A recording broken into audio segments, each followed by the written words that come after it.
श्री सरस्वत्यै नमो नमः। वेदपुरुषाय नमो नमः। व्रतयज्ञ विवाहेषु श्राद्धे होमे चर्चने जप प्रारब्धे सूतके न स्याद् नारब्धे तु सूतकम्। देवाभ्यः पितृभ्यश्च। हम देवताओं की नांदी मुख श्राद्ध इसलिए करते हैं, सबसे विशेष तो ये है कि इसमें जनन और मरण का सूतक मान्य नहीं होता है। हर जगह हम अलग अलग जाकर के श्राद्ध इत्यादि, गया में जाकर के श्राद्ध करते हैं, पिंडदान इत्यादि करते हैं, पर जो यह श्राद्ध है उसका नाम है नांदी मुख श्राद्ध।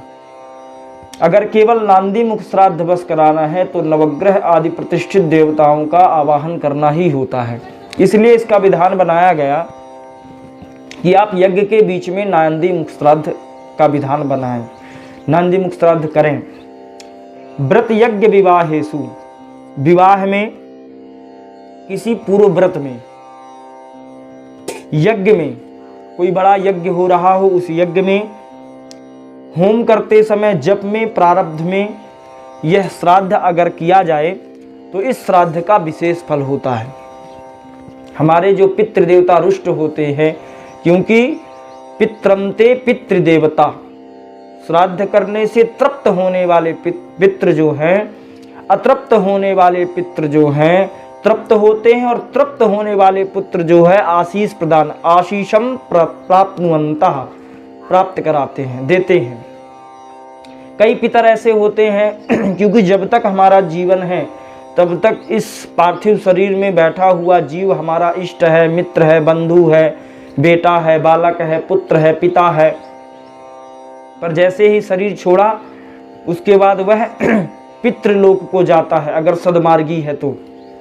पितृलोक में जाने के बाद वह जीवात्मा वहां से बैठ कर के अपने कुल वालों को देखता है कि मेरे लिए इन लोगों ने क्या किया है। अगर सुंदर कर्म करते हैं तो वसुदेव जो हैं पितृदेवता के अधिष्ठात्रा, इष्ट, वह इन्हें सुंदर सा भोजन, सुंदर जल और यहाँ वहाँ वात रूप में नहीं घूमने देते हैं, एक ही जगह, मतलब इनको पवर्ग प्राप्त हो जाता है, स्वर्ग की प्राप्ति होने लगती है। पर अगर वहां से देखते हैं कि इतना हमने इनके लिए धन छोड़ा है, इतनी जमीन छोड़ी है, इतनी जायदाद छोड़ी है, लेकिन उसके बाद भी ना तो कभी यज्ञ, ना कोई क्रिया, ना कोई कर्म, ना कभी दान, ना पुण्य, ना यज्ञ, ना जप, ना तप, और ना ही श्राद्धादिक कर्म करता है, तो वहां से उनको प्रताड़ना प्राप्त होती है कि तुमने अपने कुल में सब कुछ किया लेकिन संस्कार नहीं दिया।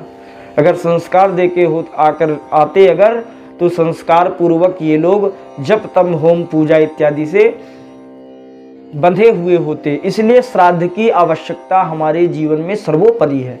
श्राद्ध हर एक जीवात्मा के लिए करना चाहिए, और उस जीवात्मा की तृप्ति के लिए हर मनुष्य को श्राद्ध का कर्म अवश्य करना चाहिए।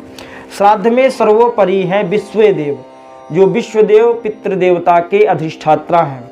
जैसे कहीं कोई पूजन पाठ होता है या यज्ञ किया, भागवत इत्यादि होती हैं, तो उसमें विशेष होता है, वह विशेष के साथ जो है और अन्य लोग चलते हैं, वैसे ही पितृदेवता के साथ विश्वदेव निश्चित रूप से चलते हैं।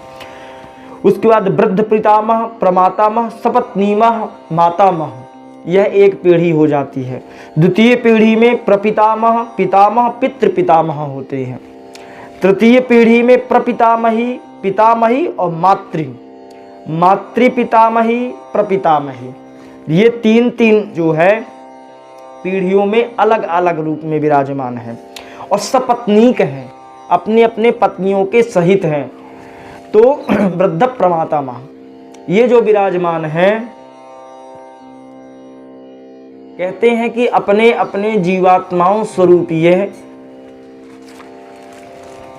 साथ साथ स्वरूप में विराजमान हो जाते हैं। विश्वदेव के साथ अगर है, विश्वदेव के साथ अगर ये विराजमान है,